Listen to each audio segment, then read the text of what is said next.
Good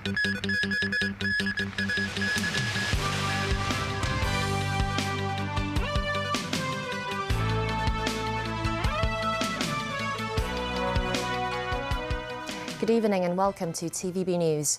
A group of Democratic and Republican U.S. lawmakers have urged the State Department to bar Chief Executive JUN Lee from attending the Asia-Pacific Economic Cooperation Summit, also known as the APEC Summit.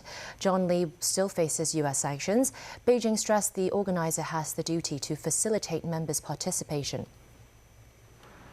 This year's APEC summit is set to be held in San Francisco in November this year. In February, Deputy Secretary of State Wendy Sherman said the U.S. is inclined to invite Hong Kong's Chief Executive JUN Lee to the U.S. for APEC. Sherman said it's important for the United States and China to work together to maintain global macroeconomic stability.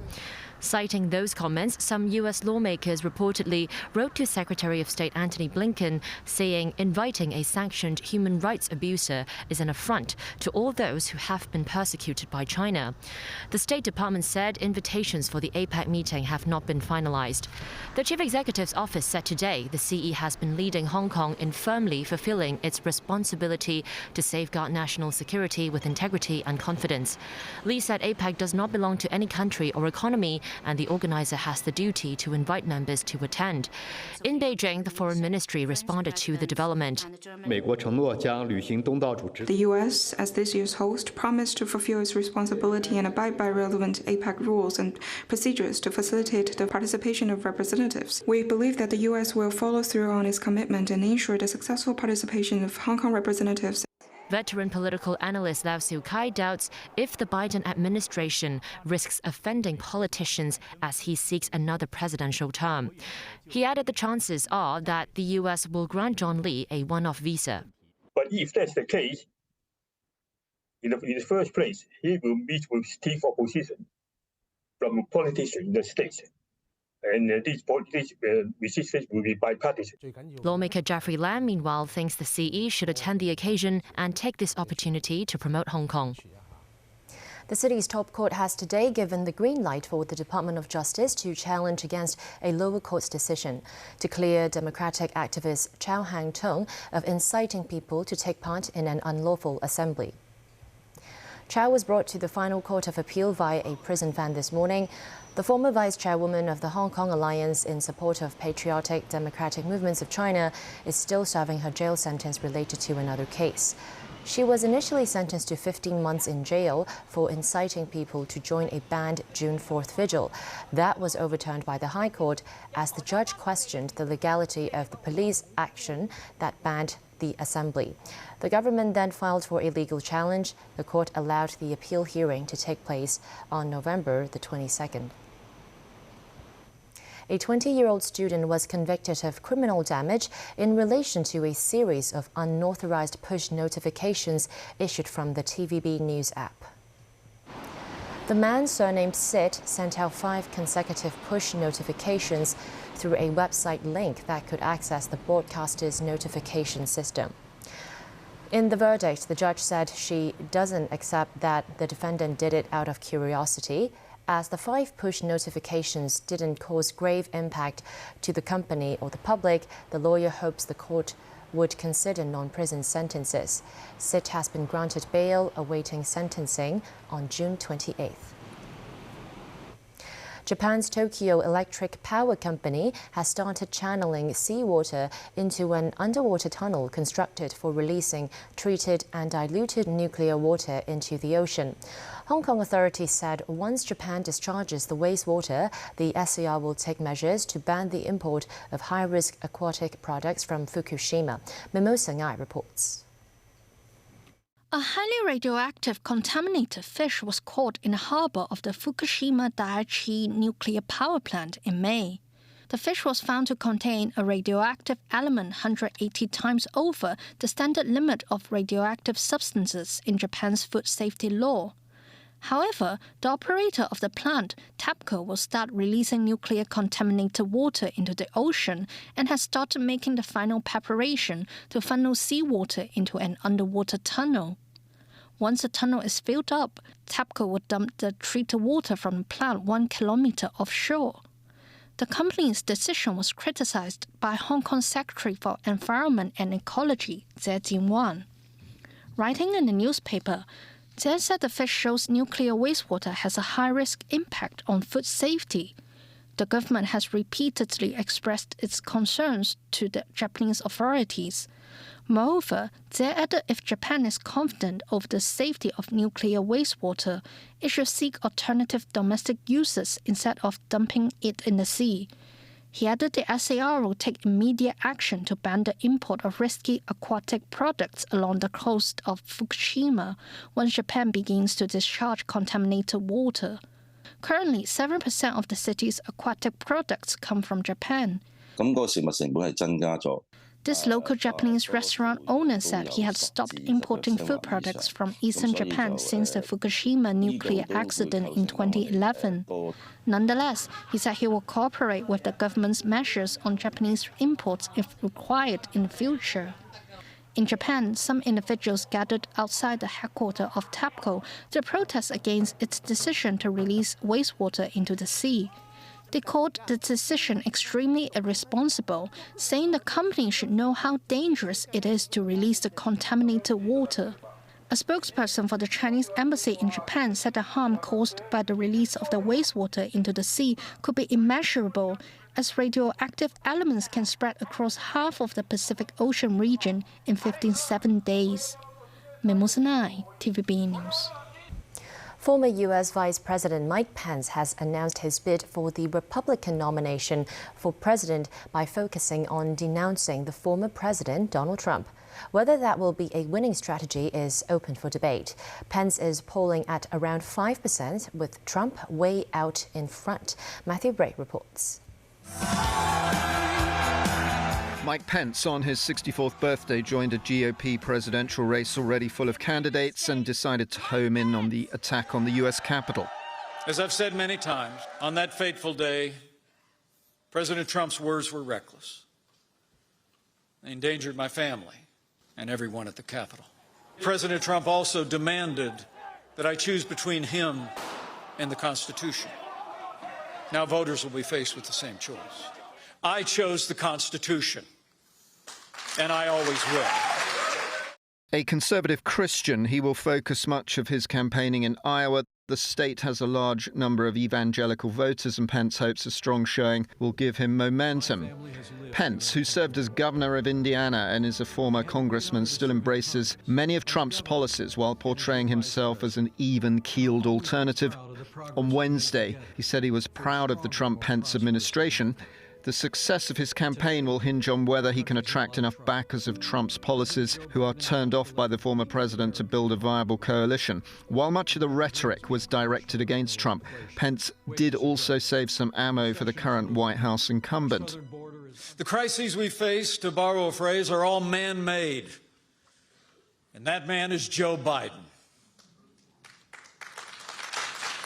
So the first step to turning America around is ending this disastrous presidency. So here in Iowa, we must resolve that Joe Biden will never be reelected as President of the United States. In a telling interview with Fox News after his speech, Pence said he would absolutely support the Republican nominee, whoever it is, including Trump. Matthew Bray, TVB News.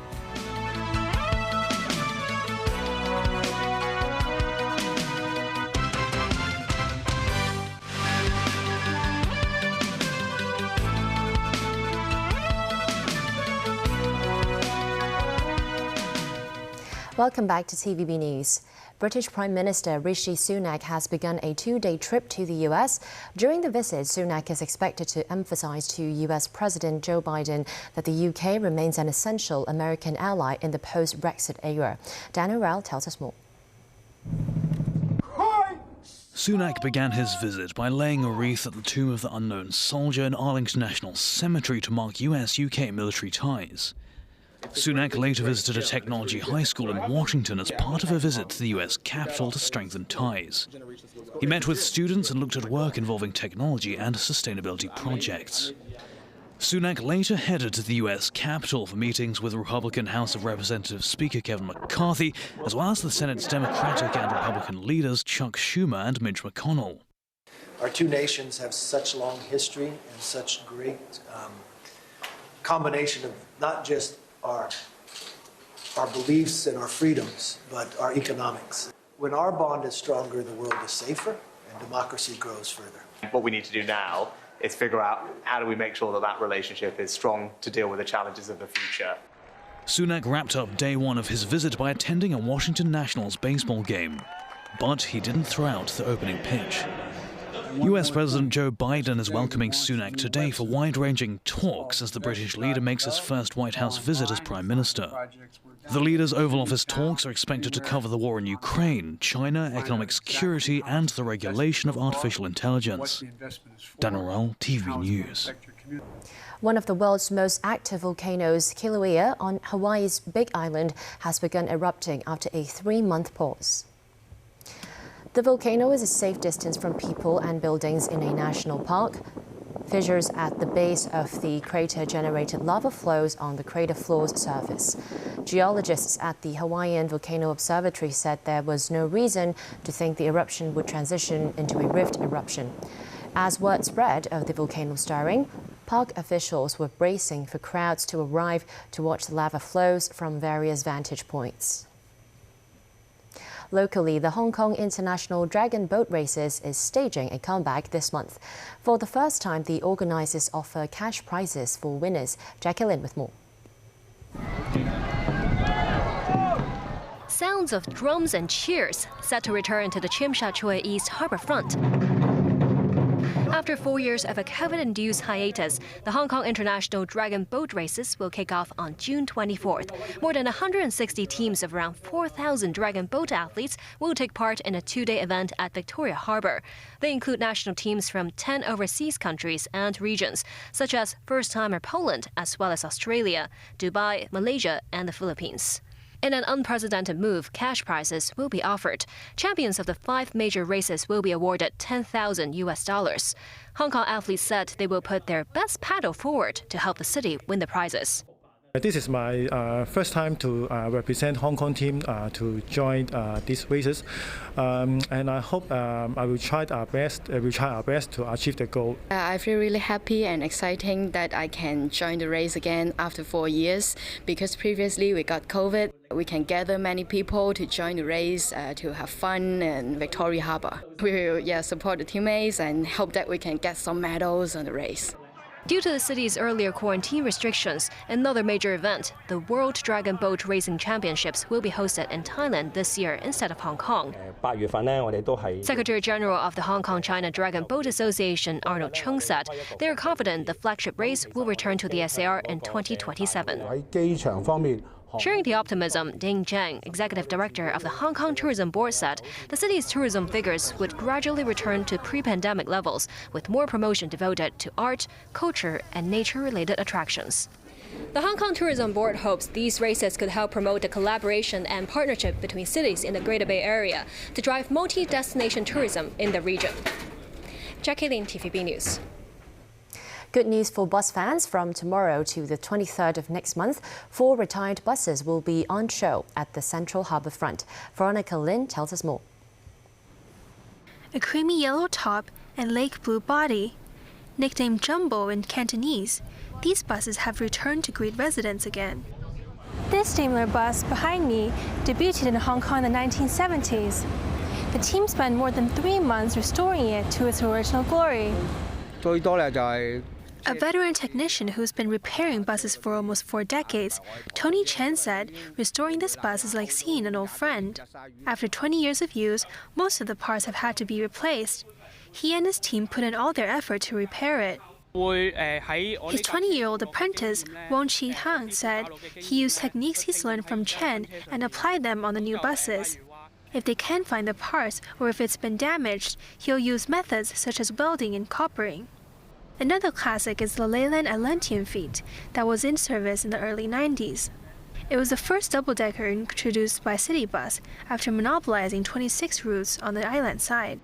It was in service from 1993 to 1998. Also present, the Dennis Trident. It was tailor-made for routes that traveled towards the peak.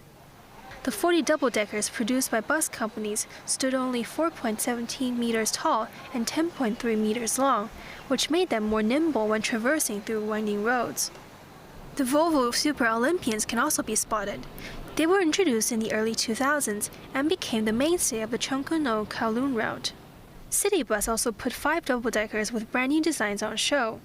From tomorrow to the 18th of this month, residents can vote online for their favorite. The 2 bus designs with the most votes will then be up for consideration to become the new design of Citybus after the merger in July. Veronica Lin, TVB News. That's the news. Thanks for watching.